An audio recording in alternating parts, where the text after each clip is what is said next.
onde eu posso ensinar e aprender. A palavra da sabedoria é a nossa EBD. Deus é o nosso diretor, o Espírito Santo nosso professor.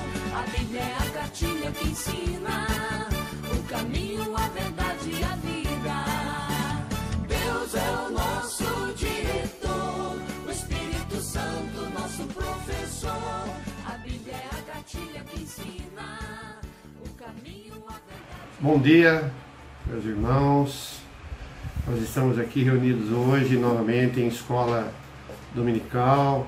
Meu bom dia, hoje é domingo, 6 de dezembro de 2020.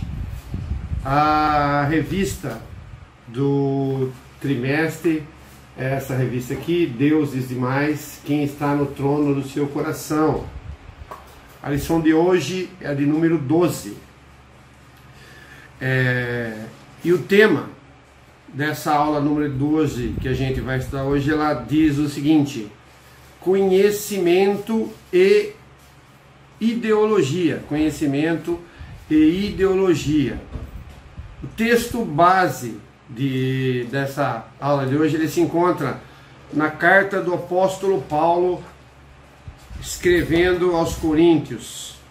Carta do apóstolo Paulo em 2 Coríntios 10, 4 e 5. Por favor, mantenham todos os versículos, ou a gente sempre fala para vocês manterem a Bíblia aberta, ou vocês acompanhem que o texto vai ser projetado aqui do lado, um desses dois lados aqui, ok?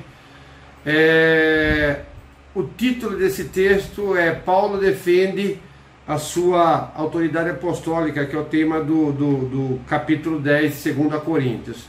Os versículos que nós vamos ler é de 4 e 5. Diz o seguinte: porque as armas da nossa milícia não são carnais, e sim poderosas em Deus, para destruir fortalezas, anulando nós sofismas e toda altivez que se levante contra o conhecimento de Deus, e levando cativo todo pensamento à obediência de Cristo. Vou fechar os nossos olhos, a palavra de Deus foi lida, vamos começar a aula de hoje fazendo uma oração. Vamos fechar os nossos olhos.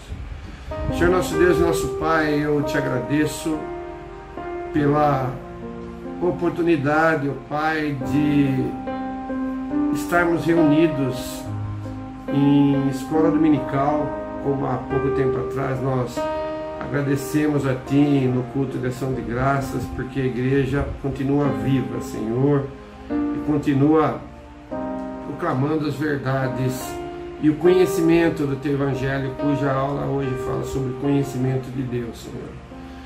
Que Tu possa, ó Pai, utilizar as nossas vidas, Senhor, as nossas bocas para transmitir a palavra, não para mérito nosso, ó Pai, mas para a honra e glória do Teu nome, Senhor. Em nome de Cristo Jesus, Senhor. Amém. Bom, gente, vamos lá. A lição de hoje está dividida nos seguintes pontos. São 3 pontos. O primeiro ponto, ele vai falar sobre o conhecimento de Cristo. Dentro desse primeiro ponto, o conhecimento de Cristo, nós temos o item A e B. O primeiro item fala o aumento da busca por conhecimento, que tem acontecido nos dias atuais. E o B fala sobre gerador de piedade. O item 2 vai falar sobre ideologia ou idolatria. E o terceiro e último item fala sobre o lugar de uma ideologia. Primeiro, antes de a gente entrar nesses tópicos, vamos comentar um pouco, para a gente entender sobre o texto que a gente leu. 2 Coríntios 10, 4 e 5. O 4. Porque as armas da nossa milícia não são carnais, e sim poderosas em Deus para destruir fortalezas, anulando nós sofismas. 10, 4. Armas. Que armas que estão falando? Que as nossas armas da nossa milícia não são carnais. Armas como a oração, a proclamação da poderosa palavra de Deus que nós estamos fazendo agora, e a autoridade para desviar oposições demoníacas contra o trabalho de Paulo, Nós podemos ver isso no texto de Atos 16, 18 e Efésios 6, de 10 a 18. Além disso também, existia um tipo de autoridade apostólica poderosa que podemos vislumbrar ligeiramente nas confrontações de Pedro com Ananias e Safira. Se vocês se lembram da história de Ananias e Safira, está ainda escrito em Atos 5, de 1 a 11, com Elimas, o mágico, vocês também se lembram, que está em Atos 13, de 8 a 12. E essa autoridade apostólica, ela tinha um poder irresistível quando era usada. Vou ler o texto para vocês que se encontra em João, não 1 João, em João 14, Evangelho de João, capítulo 14, verso 13, diz o seguinte, fala sobre a autoridade, essa autoridade apostólica que tinha um poder irresistível. E tudo quanto pedirdes em meu nome, isso farei, a fim de que o Pai seja glorificado no Filho. Ainda sobre o versículo 4, que fala sobre destruir fortalezas e anular sofismas. O que são essas fortalezas? No reino espiritual sobre o qual Paulo estava falando nesse texto, a palavra fortaleza, ela se refere justamente a centros de oposição demoníacos ao Evangelho, aquilo que se opunha a Cristo e a sua palavra. Podemos ver como referência dois textos, 1 Pedro 5, 8 e 9, 1 João 5, 19. Paulo também reconhecia que os seus inimigos em Corinto eram servos de Satanás. Nós estamos em 2 Coríntios 10, mas um texto de 2 Coríntios 11, 14 e 15, 2 Coríntios 11, 14 e 15, que é o próximo capítulo depois desse texto base. Paulo reconhecia que seus inimigos em Corinto eram servos de Satanás.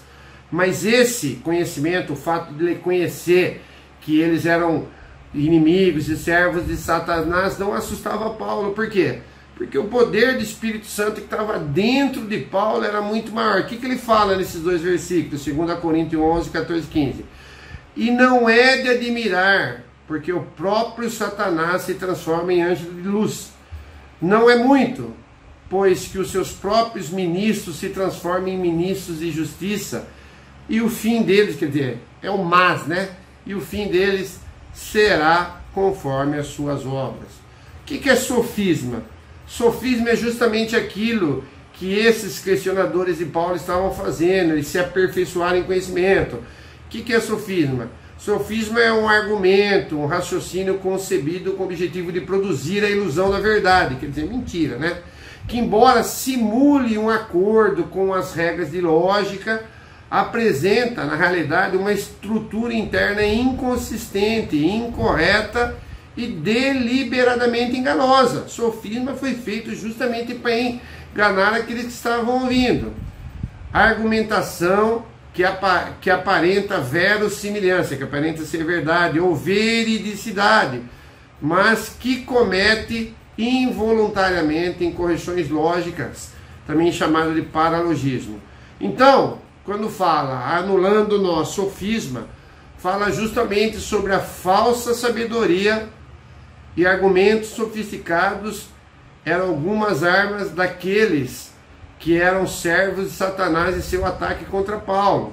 Inclusive, Paulo havia anteriormente falado sobre a diferença entre a sabedoria do mundo e a sabedoria espiritual. Sabedoria do mundo e sabedoria espiritual que vem justamente da mensagem da cruz. E ele havia advertido aos coríntios quanto a serem iludidos pela sabedoria do mundo. O texto de 1 Coríntios 1, 18 até 2, 16 é um texto grande, mas vou ler só o comecinho, que fala justamente da sabedoria espiritual e da mensagem da cruz. O texto é a mensagem da cruz. 18. Certamente a palavra da cruz é loucura para os que se perdem, mas para nós que somos salvos, poder de Deus, pois está escrito: destruirei a sabedoria dos sábios e aniquilarei a inteligência dos instruídos. Isso vai até o capítulo 2, 16. Justamente agora o que acontece? Paulo via que seus inimigos já haviam feito alguns avanços com relação a essa falsa sabedoria, a qual que era a missão, qual que era a autoridade apostólica dele, ele deveria se opor totalmente a essa falsa sabedoria. E ao mesmo tempo, o que ele se opor a essa falsa sabedoria, mas ganhar novamente a lealdade e a obediência dos cristãos que viviam em Corinto. Versículo 5: e toda altivez que se levante contra o conhecimento de Deus, e levando cativo todo pensamento à obediência de Cristo. Levando cativo todo pensamento. Se em cada pensamento, então, a pessoa como um todo, cada ideia, cada motivo, cada desejo, cada decisão, a obediência em Cristo. Essas primeiras explicações foram retiradas da Bíblia de Estudo de Genebra. Também vou mencionar capítulo 10, 4, 5 de 2 Coríntios, uma outra explicação tirada da outra Bíblia, Bíblia de Herança Reformada. 10, 4, 5. As armas da nossa milícia não são carnais. Como a gente disse, como a batalha como a batalha é espiritual, as armas não são espadas, não são lanças, nem a sabedoria humana, nem truques. Justamente, como eu disse no início da outra explicação, é a palavra, a oração e o poder do Espírito. 2 Coríntios 2:4, 2:17, 6, 6 e 7. E o versículo 10:4, não quer 10, 4, 5, poderosas em Deus para destruir fortalezas. O poder de Deus opera por meio dos instrumentos divinos para superar todos os artifícios de Satanás, estratégias mundanas, filosofias e tudo, presta atenção nesse final, se estabelece para reinar no lugar de Deus. Tudo que se estabelece, tudo que se opõe ao objeto ao lugar de Deus, primeiro é idolatria, e segundo, colocar no lugar de Deus, é como fez Satanás, justamente, que é o anticristo, é aquele que quer se colocar e reinar no lugar de Deus. As explicações foram retiradas da Bíblia de Estudo Herança Reformada. Gente, depois da gente ler esses dois versículos, algumas explicações iniciais, ele é o nosso texto base, vamos discorrer então sobre aquelas divisões de cada uma que nós falamos no início da lição. Antes é necessário que a gente faça algumas explicações na introdução. Acontece que a gente tem percebido que no dia de hoje, principalmente nas redes sociais, está muito na moda a pessoa ficar se exibindo em biblioteca, né? Tirar foto com prateleira de livro, compartilhar meme, né? Nas redes sociais, frases como assim, eu amo ler livros e tal. Também, por exemplo, aquela pessoa que posta uma foto com um monte de livro atrás, ela já está querendo passar qual mensagem que ela está comunicando. Eu sou uma pessoa que tem conteúdo. Ou se não, cuidado com discutir comigo, eu derroto você num debate, ou ainda mais que isso. Pode confiar em tudo que eu digo, porque eu leio muito sobre tudo. Isso justamente invade as questões que a gente vai discutir aqui sobre o conhecimento. Então, como a gente pode lidar com essas questões? Eu preciso mostrar para todo mundo que gosto de ler para ganhar atenção a respeito? Ou, se estamos falando em conhecimento, qual conhecimento que eu valorizo mais? Vamos explorar então isso daí nessa lição de hoje. Então o item 1, como eu disse, fala sobre justamente o conhecimento de Cristo. Segundo a Bíblia de Estudo de Herança Reformada, Deus revelou por intermédio de Moisés que todo homem contado em Israel, todo homem contado, estamos falando de recenseamento, todo homem contado em Israel tinha que dar o resgate de si mesmo. Resgate, você sabe o que é sequestro, resgate, pagamento. Que todo homem contado em Israel tinha que dar o resgate de si próprio. O texto está em Êxodo 30, verso 12. Diz o seguinte o texto: quando fizeres recenseamento dos filhos de Israel, cada um deles dará ao Senhor o resgate de si próprio, quando os contares, para que não haja entre eles praga nenhuma quando os arrolares. quer dizer o seguinte: resgate de si próprio, ele tinha que pagar o preço. O que acontece? O povo contado de Deus é um povo resgatado, o preço foi pago, remetendo a quem? Ao sacrifício de Cristo na cruz. Ninguém pode estar nas suas fileiras, andar com Cristo, a não ser com base em um preço pago. E esse preço, qual que é? É o precioso sangue de Cristo. O cristão desenvolve uma vida de humildade quando se lembra que foi resgatado. E qual foi o alto preço pago nesse resgate? Alguns textos falam disso e eu vou ler o último para vocês. Mateus 20, 28, Mateus 26, 27, 28. E eu vou ler esse texto de 1 Pedro 1, 18 e 21. Diz o seguinte: que o cristão é humilde quando ele se lembra qual que foi o preço, o alto preço que foi pago.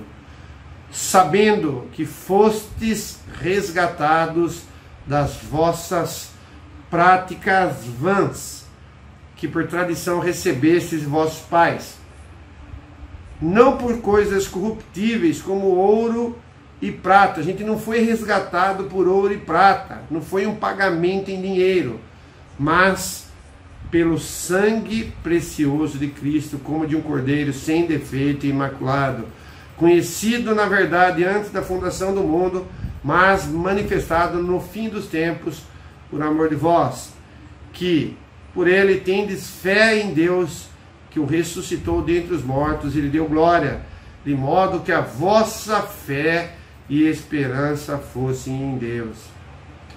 Essa humildade do cristão que lembra do preço que foi pago, ela deve se refletir no relacionamento com os irmãos. De que forma? Considerando aos outros superior a si mesmo. Texto de Filipenses 2,3 fala isso. Contudo, não devemos confundir humildade com personalidade gelatinosa. O que é personalidade gelatinosa? Posicionamento frágil sobre questões bíblicas e éticas. O que acontece? Paulo era um homem humilde, que se dispunha aos piores perigos e às humilhações mais degradantes pelo bem da igreja. Porém, nenhum conhecedor das cartas de Paulo jamais afirmaria que ele não era um homem de posição firme. Pode-se ver justamente no texto base desta aula em 2 Coríntios, 10, que começa, nós lemos o versículo do 2 Coríntios 10, nós lemos o 4 e 5. Mas eu vou ler o 1 e o 2. Paulo está justamente se defendendo o quê? Acusações frívolas que alguns crentes estavam fazendo contra ele, o quê? E como se ele tivesse um temperamento e personalidade volátil, que ele mudaria. Isso não é verdade. Veja a defesa de Paulo que ele faz se defendendo das acusações nos versículos 1 e 2, que é, eu falei o tema, Paulo defende sua autoridade apostólica. O que ele fala?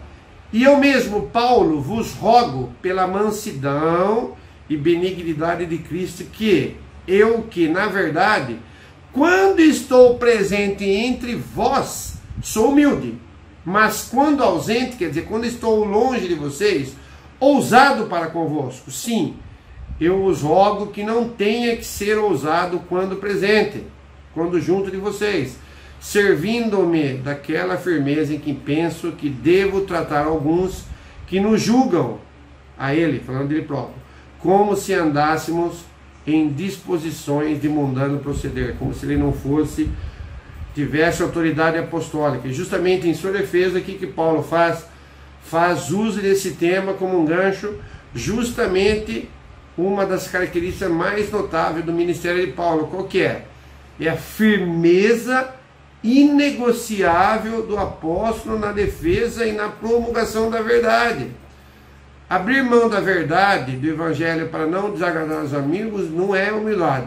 Quer dizer, a gente não quer ficar mal com os amigos, então a gente abre mão da verdade do evangelho. Não, você está certo. E Paulo jamais poderia admitir isso. Por quê?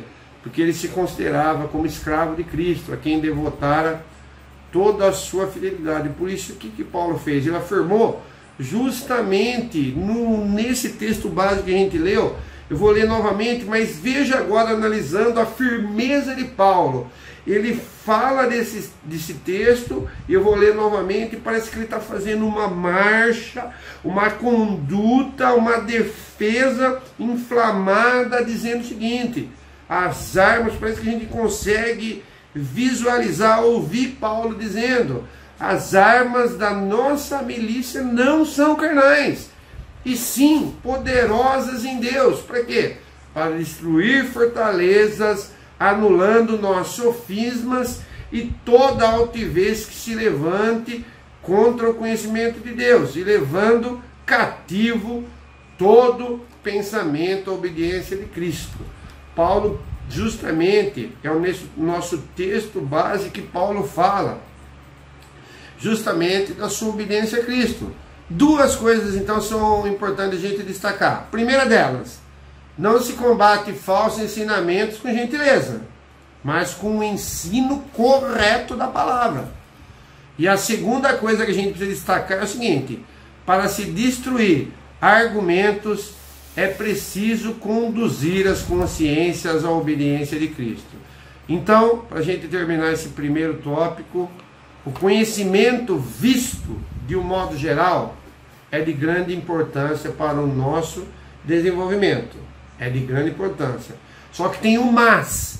Mas quando nós subjugamos, que quer dizer o seguinte: quando nós submetemos a Cristo esse conhecimento, isso é glorioso.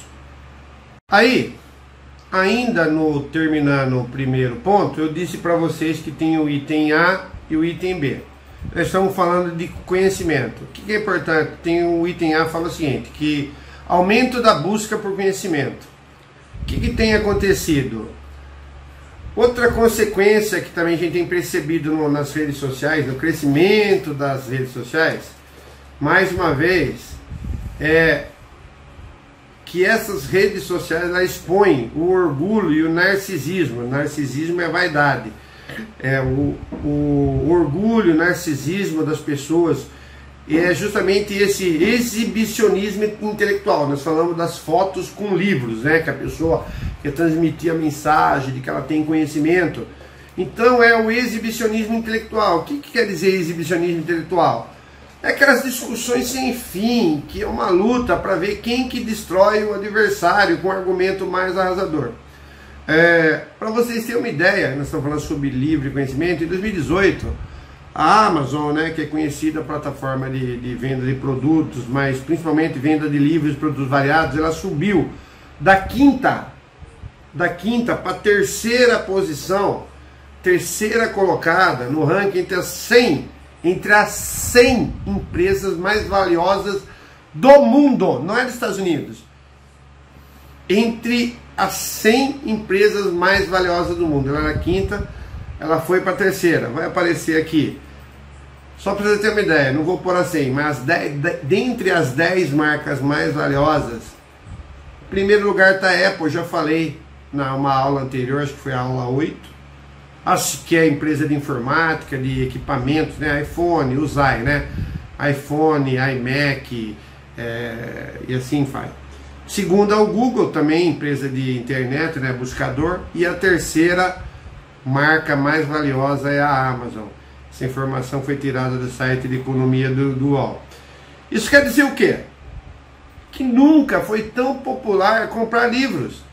E muitas pessoas têm comprado mais do que pode ler. Compra uma tonelada. Você abre no YouTube, lá eu vejo os sites de pessoas que abrem caixas, recebem 10, 12 livros, aqueles calhamaços de 700 folhas. Será que todos aqueles livros estão sendo lidos realmente? A única coisa que ela consegue fazer é empilhar dívida e crediário. Obviamente, lógico, que a leitura precisa ser incentivada, encorajada, mas não tem havido com a leitura um correspondente crescimento no conhecimento e no amadurecimento intelectual das pessoas. As pessoas não têm crescido. E isso não é só no mundo, dentro do universo cristão também tem acontecido. O que tem? Crescimento de livrarias, plataformas virtuais e até cursos teológicos, inclusive com o reconhecimento do MEC. são justamente indicativos desse crescimento e procura por formação, procura por conhecimento.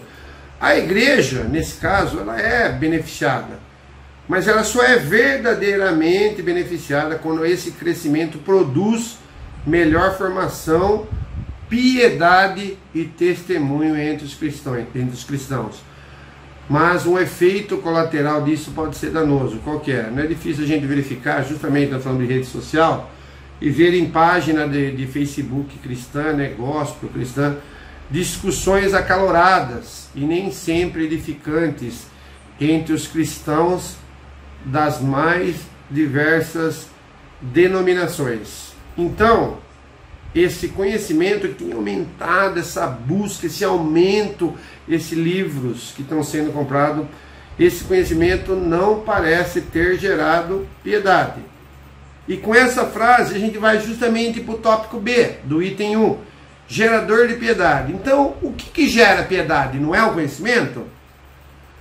Justamente o seguinte, a cultura gospel ela tem provocado concepções estranhas do Evangelho, propondo emocionalismo, sentimentalismo, romantismo como expressões sinceras de piedade, mas nem sempre esse emocionalismo, sentimentalismo, esse romantismo são comprometidos com a verdade, com a ética e com a moral cristã. Precisamos ter cuidado. Justamente em oposição ao conhecimento sólido que resulta na verdadeira piedade de vida. O conhecimento da palavra tem que resultar num conhecimento sólido e piedade de vida. Se visse essa discussão, os reformadores ficariam confusos, porque eles não iam entender como alguém dividiria esses dois temas, conhecimento e piedade. São dois temas que eles são interdependentes e complementares, e não pode viver isolado. Justamente o profeta Oséias, no livro do profeta Oséias 4:6, diz o seguinte: o meu povo que está sendo destruído, lhe falta, pela boca de Deus falando, pela boca de Oséias ao povo, o meu povo que está sendo destruído porque lhe falta o conhecimento.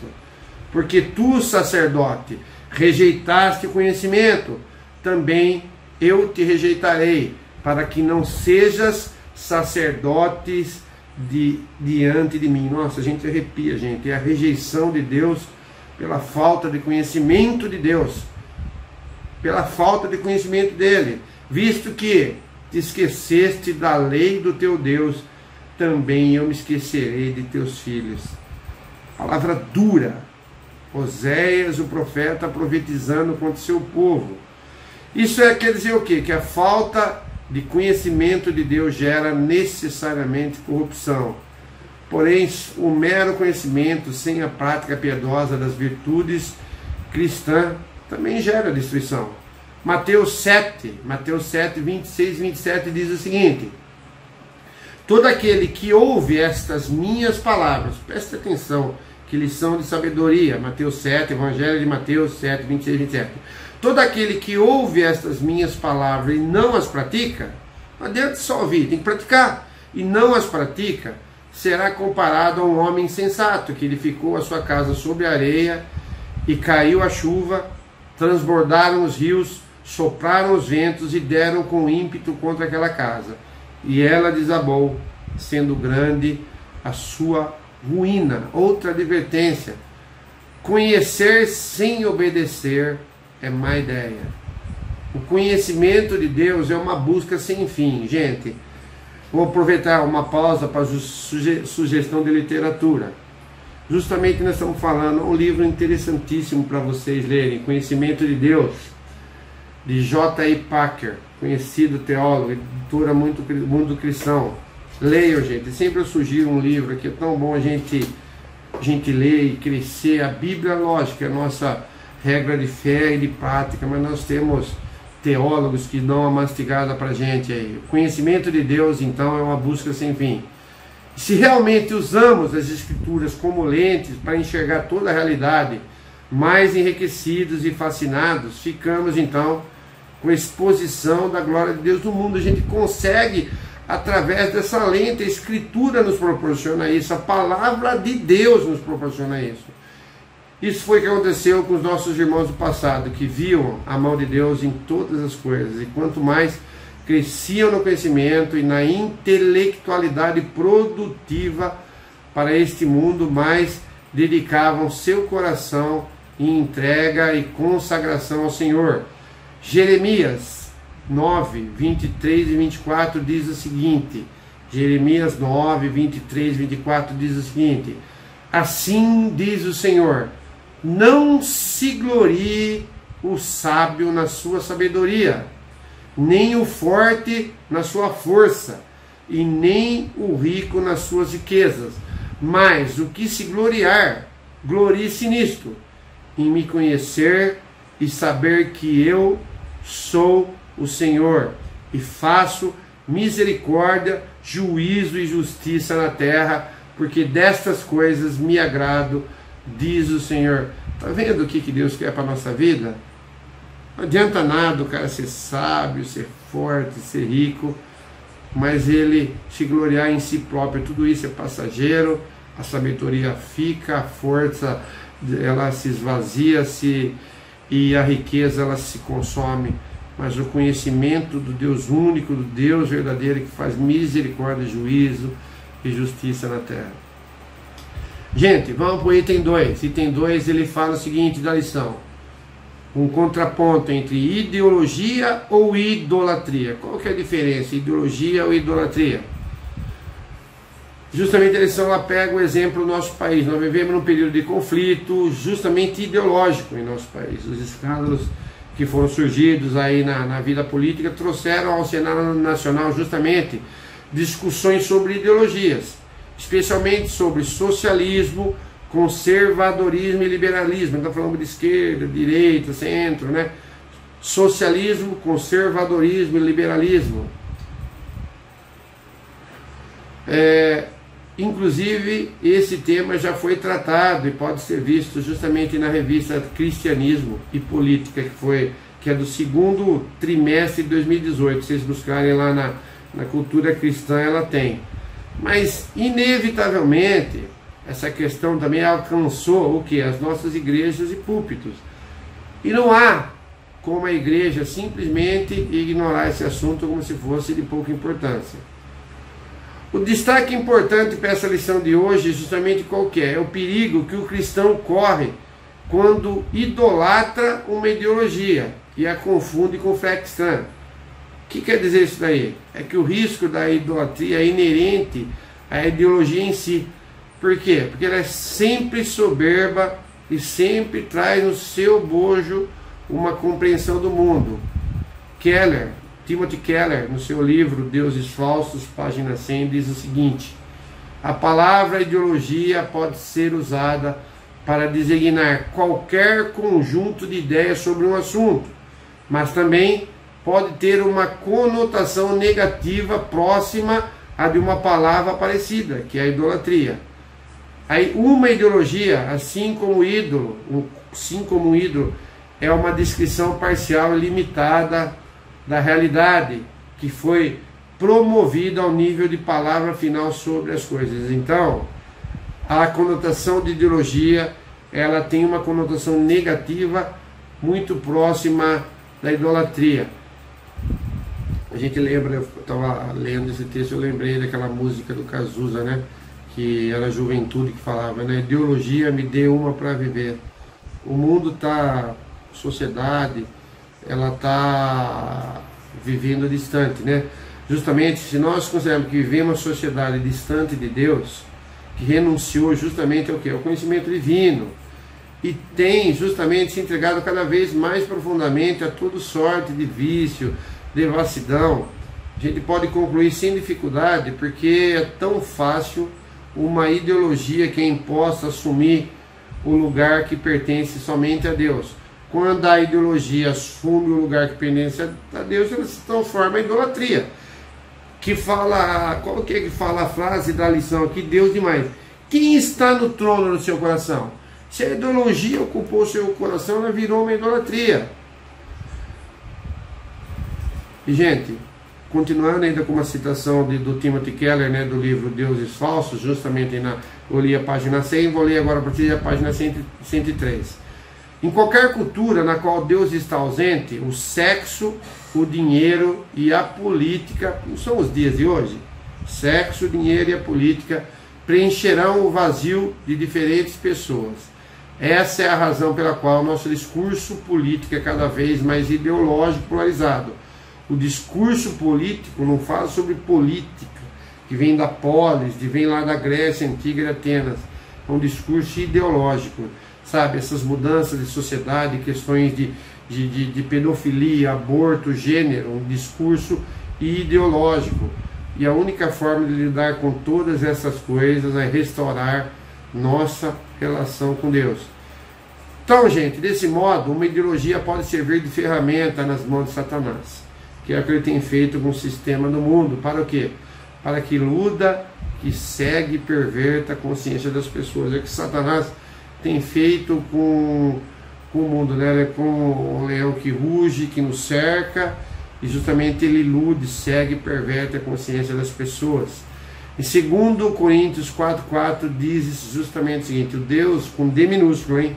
O Deus deste século cegou o entendimento dos incrédulos, para que ele não resplandeça a luz do Evangelho da glória de Cristo, a qual é a imagem de Deus. O mesmo pode acontecer com os cristãos.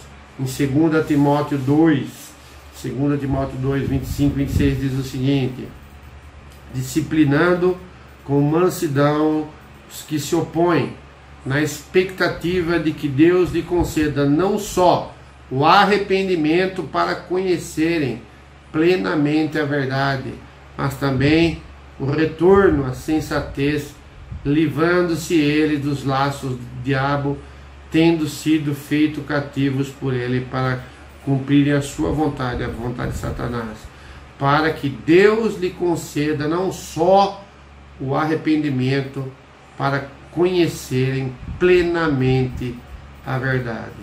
E o item 3, gente, dessa lição, diz o tema desse item: o lugar de uma ideologia.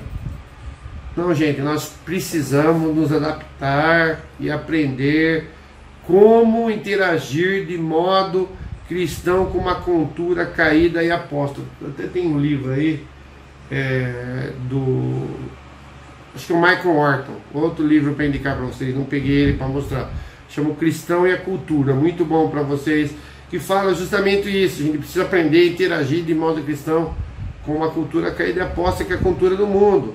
Não é fácil estar no mundo sem pertencer a ele. Inclusive, vocês se lembram, Cristo, na oração sacerdotal dele, ele fala com relação aos apóstolos: não os peço que os tires do mundo, mas que os livre do mal. Quer dizer, nós vamos continuar ao mundo, mas sem pertencer a esse mundo.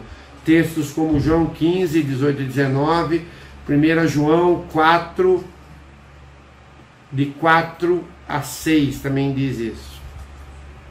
Afinal, nós temos raízes aqui. Quais são as nossas raízes? Família, tradições, costumes, língua, modo de pensar, opinião política, time de futebol, etc. Né? Mesmo assim, Jesus diz que nós não somos desse mundo.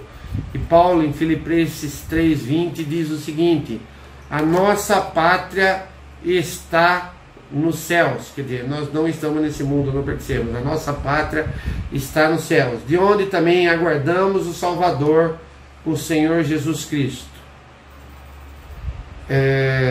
Isto é, nós somos feitos novas criaturas, como houve um novo nascimento, mudança de vida. Fomos feitos novas criaturas para outro mundo, para aquele que justamente suplantará esta realidade atual, o que nos faz perder toda a esperança neste mundo e a viver. Romanos 8, 21 diz o seguinte: na esperança de que a própria criação, quer dizer, o próprio mundo, seja redimida do cativeiro da corrupção para a liberdade da glória dos filhos de Deus. Isto pode até nos causar algum desânimo para viver, né?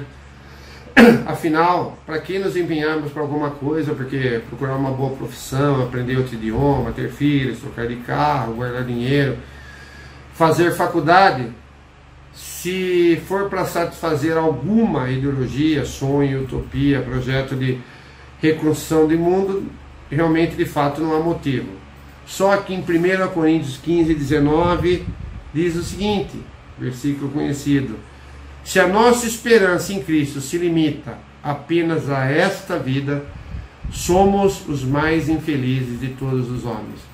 Mas de modo algum, gente, colocarmos nossa esperança em uma ideologia. Precisamos aprender a não vivermos por ela, a sermos críticos a partir de um cristianismo enraizado nas Escrituras, no Evangelho, no padrão de Deus.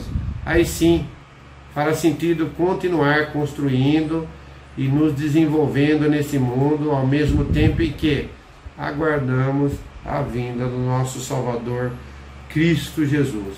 Gente, a gente vai para a conclusão da aula de hoje. Podemos resumir a aula de hoje falando o seguinte: o conhecimento das Escrituras deve gerar uma vida de piedade. Nós batemos isso, falamos o que foi o gerador de piedade. Gerar uma vida de piedade comprometida justamente com os valores do reino de Deus e com a obediência aos seus mandamentos. Se o crescimento do conhecimento não está produzindo esses frutos, algo está errado. E o problema não é o conhecimento, mas sou eu mesmo. O conhecimento de Cristo, ele deve glorificá-lo e não a mim mesmo. Nós falamos, né? Que toda honra, toda glória seja a Deus. De igual modo ainda que eventualmente reconhecemos o valor das propostas da época, não precisamos de uma ideologia para viver. Justamente vai ao contrário da música do Cazuza, né? Me deu uma ideologia para viver. Então fala justamente, não precisamos de uma ideologia para viver, precisamos do Evangelho e nada mais. Ele nos dá condições para avaliarmos o que está à nossa volta, inclusive as ideologias, e alimentarmos a nossa esperança e a nossa esperança até a vinda de Cristo. Como a gente pode aplicar de uma forma ideal aquilo que a gente falou, inclusive sobre conhecimento? Leia bastante, você pode procurar adquirir cada vez mais conhecimento, sim, mas você tem que ser crítico em relação às propostas da época. Mas enquanto isso, não deixe de buscar a presença de Deus. Gente, que Deus abençoe a todos nós, a essa aula de hoje, a todos aqueles que estão nos assistindo, não só no YouTube, ao pessoal da igreja e todos aqueles que têm recebido a palavra por essa plataforma. Tá bom? Vamos terminar então com uma oração. Senhor nosso Deus, nosso Pai, Tua palavra foi lida e exposta e ela alcança, Senhor, o nosso coração. Que esse conhecimento, ó Pai, adquirido, seja um conhecimento alicerçado em Ti, não para a nossa glória, mas para a Tua honra, glória do Teu nome. Em nome de Cristo Jesus. Amém.